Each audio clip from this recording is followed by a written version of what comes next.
तो हेलो दोस्तों, कैसे हैं आप सब? अच्छे हैं? तो चलिए आज हम फिर आपके लिए लेकर आए हैं कुछ क्वेश्चंस देखेंगे। पहला क्वेश्चन दिख रहा होगा। जो एक ट्रेन 400 मीटर लंबे एक पुल से गुजरती है, यदि ट्रेन की गति 30 मीटर पर सेकेंड है तथा उस पुल को पार करने में 20 सेकेंड का समय लगता है, तो ट्रेन की लंबाई ज्ञात करें। सबसे पहले जब इसको हम सॉल्व करेंगे तो डिस्टेंस बराबर क्या होता है ना, डिस्टेंस बराबर क्या होता है, टाइम गुना स्पीड। तो टाइम कितना है 20 सेकेंड है और चाल कितना है इसका 30, तो 30 गुना कितना हुआ 60, यानी 600 मीटर हुआ। कितना हुआ 600 मीटर, अर्थात ट्रेन जो है 20 सेकेंड में कितना दूरी तय कर लिया 600 मीटर। जिसमें आपको ट्रेन की लंबाई कितना है, ट्रेन की लंबाई क्या है, किसका पूरा ट्रेन का पूछना है। तो पुल कितना है, पुल की लंबाई 400 है, तो ट्रेन की लंबाई कितना हो जाएगा बताइए। ट्रेन की लंबाई, बहुत आसान सवाल था। तो 600 माइनस 400 बराबर कितना 200 मीटर, यही आपका आंसर हो गया। ठीक है, आ जाइए। अब अगला प्रश्न आपको दिख रहा होगा, क्या कह रहा है।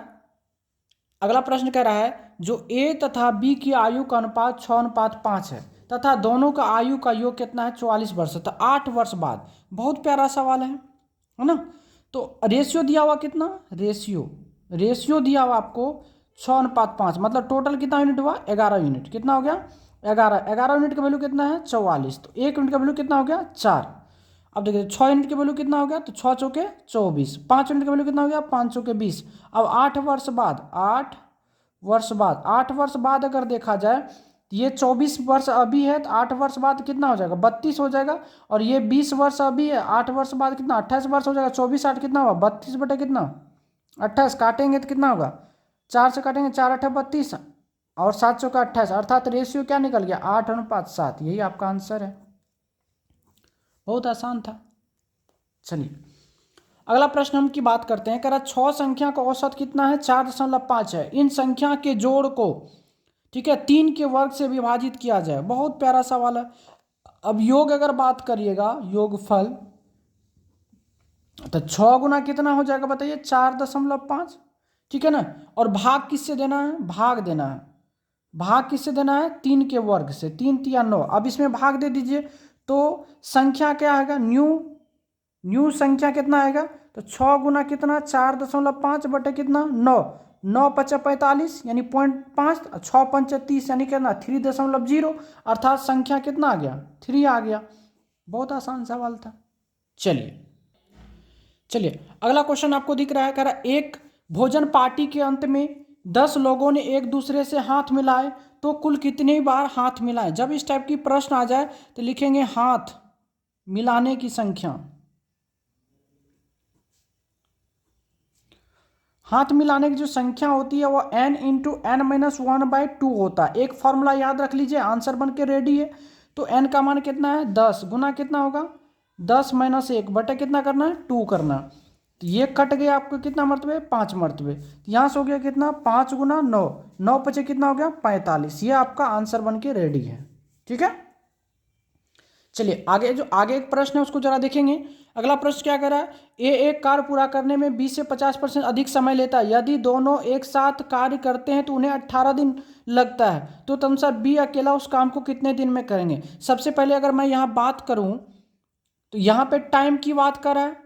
टाइम की अगर रेशियो देखा जाए ए और बी का, तो कह रहा है 20 से 50% अधिक है। ये अगर मान के चलिए 100 होगा, ये कितना हो जाएगा 150 होगा। अगर काटा जाए रेशियो में, तो अगर काटिएगा तो ये कितना होगा 25 से काटिएगा, 25 के 0 0 काट दीजिए ना, 5 तिया 15, 5 दूना 10, ठीक है, 50 तिया 150, 50 ना 3:2। ठीक है, ये टाइम का रेशियो हो गया। जब टाइम का रेशियो यहाँ से निकल गया तो हम लोग इफिशियंसी निकालेंगे। इसका क्या है इफिशियंसी का रेशियो क्या होता है, इसका उल्टा होता है टाइम का। ये 2 अनुपात कितना हो जाएगा 3। अब यहाँ से हम निकालेंगे टोटल वर्क बराबर क्या होता है टाइम कितना है 18 गुना क्या इफिशियंसी, टोटल इफिशियंसी 3 2 कितना हो गया 5। अब किसके बारे में कह रहा है, जो बी के बारे में। तो बी का क्षमता कितना है, बी का क्षमता है 3। तो यहाँ से निकाल देंगे टाइम बराबर क्या हो जाएगा 18 गुना 5 बटे कितना 3, 3 से काटेंगे 3 6 का 18, 6 पंचे कितना हो गया यानी 30 दिन। ये आपका आंसर बन के रेडी है।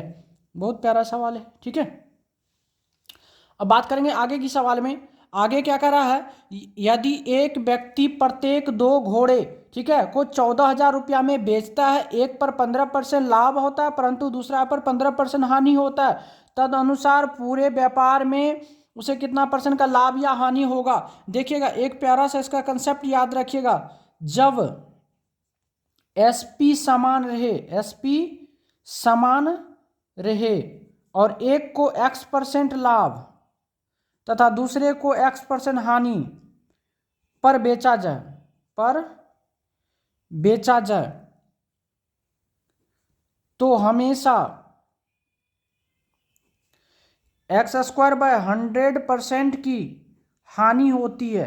क्या होती है, हानि होती है। अब आप ही बता दो ना इसमें क्या दिक्कत है, 15% की क्या हो रही है, x का मान 15%, इसका स्क्वायर करेंगे 15 पर 225, ठीक है। अब इसमें कर दीजिए 100 से भाग, यहाँ भी 100 कर सकते हैं, कोई दिक्कत नहीं। चलिए अब ये काटिएगा तो ये होगा 2.25% का क्या हो जाएगा, हानि। यानी आपको सी नंबर ऑप्शन में देख रहा है लॉस। जब 2 वस्तु का विक्रय मूल्य समान रहता है और एक वस्तु को x% लाभ पर दूसरे वस्तु के x% हानि पर बेचा जाता है तो उस समय हमेशा x²/100% की क्या होती है, हानि होती है। तो x का मान कितना है 15, देखिए 15% लाभ पर 15% हानि, 15 का स्क्वायर 225, 225/100 2.25% की क्या होगा, लॉस होगा। बात समझ में आई, ठीक है। चलिए आगे क्वेश्चन पे देखते हैं। चलिए आगे के प्रश्न देख रहे होंगे। अगला प्रश्न क्या कहता है, यदि एक कक्षा में 32 लड़कियां हैं और लड़कियों व लड़कों का अनुपात 16 अनुपात कितना है, 9 है, तब कक्षा में कितनी % लड़कियां हैं। चलिए यहाँ बात करेंगे, यहाँ पे गर्ल की संख्या कितने दिया है, यानी गर्ल जो है टोटल कितना है 32 है और रेशियो में कितना यूनिट है, 16 यूनिट है। जब यहाँ से 16 यूनिट का वैल्यू 32 है तो 1 यूनिट का वैल्यू कितना हो गया, 2। टोटल कितना यूनिट हो गया, 16 9 कितना 25 को, यानी 25 यूनिट का वैल्यू कितना हो गया, तो 25 गुना 2 यानी कितना हो गया, टोटल लड़के और लड़कियां मिला के कितना संख्या हो गया, 50 हो गया। अब एक चीज बताइए, 50 में 32 गो गर्ल है, यानी 32 गर्ल है 50 में, तो प्रतिशत में नहीं निकलेगा, 100 से गुना कर दीजिए, 50 गुना 100, 32 गुना कितना 64%। ये आपका आंसर बन के रेडी है। फिर से समझ लीजिए, कर यदि कक्षा में 32 लड़कियां हैं तथा लड़कियां व लड़कों का अनुपात दिया, लड़की 16 यूनिट है लड़का 9 यूनिट है, तो टोटल कितना 25 यूनिट हो गया ना। तो 16 यूनिट का वैल्यू 32 दिया भाई, 1 यूनिट का वैल्यू 2 हो गया, तो 25 का कितना हो गया 50। कोई दिक्कत। अब बताइए 50 में से 32 गो लड़कियां हैं तो 32/50 गुना 100 नहीं करेंगे, 20 कट गया, 50 गुना 100 हो गया, तो 32 ना 64% आपका आंसर बन के रेडी है। ठीक है, चलिए अगला प्रश्न की ओर चलेंगे। आगे वाला भैया प्रश्न क्या कहता है, यदि चीनी के मूल्य में 10% की कमी हो जाती है तो घर में चीनी की खपत कितना % बढ़ाया जाए ताकि खर्च अपरिवर्तित रहे। जब इस टाइप का सवाल आता है तो बहुत आसान है। 10% का मतलब कितना, 1/10, 1/10 से वैल्यू नीचे गिर रही है तो बढ़ेगी कितना, 1/9 से। प्रतिशत बदलने के लिए 100 से गुना, अर्थात 100/9 मतलब कितना, 11.1/9% की क्या होगा, वृद्धि करना होगा। ऑप्शन नंबर कितना 4। कोई दिक्कत। चलिए आगे होगा समझ में, आ जाइए अगला प्रश्न की ओर चलते हैं हम लोग। अगला प्रश्न क्या दिया, A/B दिया, B/C दिया, C/D दिया, तो कह रहा हमको A/D। बहुत प्यारा प्रश्न है। अब देखिए यहाँ पे A/B कितना दिया हुआ है, 2/3, B/C कितना दिया हुआ है, 4/5 और C/D कितना दिया, 6/7। हमको क्या मांग रहा है, A/D ना। तो जब हमको ए ज्ञात करना है तो इधर से चलें, देखिए इसमें क्या होता है ना, हम लोग जब चलते हैं जिस घर का निकालते हैं, ये 3 घर हुआ, 1 घर 2 घर और 3 घर, ठीक है। तो तीनों में से लेंगे, जब इधर से चलेंगे तो तीनों में से पहला लेंगे, जब उधर से चलेंगे तो इधर से पहला लेंगे। तो इधर से ए का निकालना हमको, तो 2 चौके 8 6 कितना हुआ 48 अनुपात। अब डी निकालना, इधर से चल रहे हैं तो 7 पंचे 35 दिया कितना 105।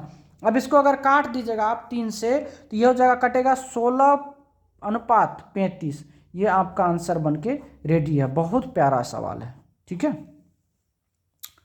आ जाइए अगला प्रश्न की बात करते हैं हम।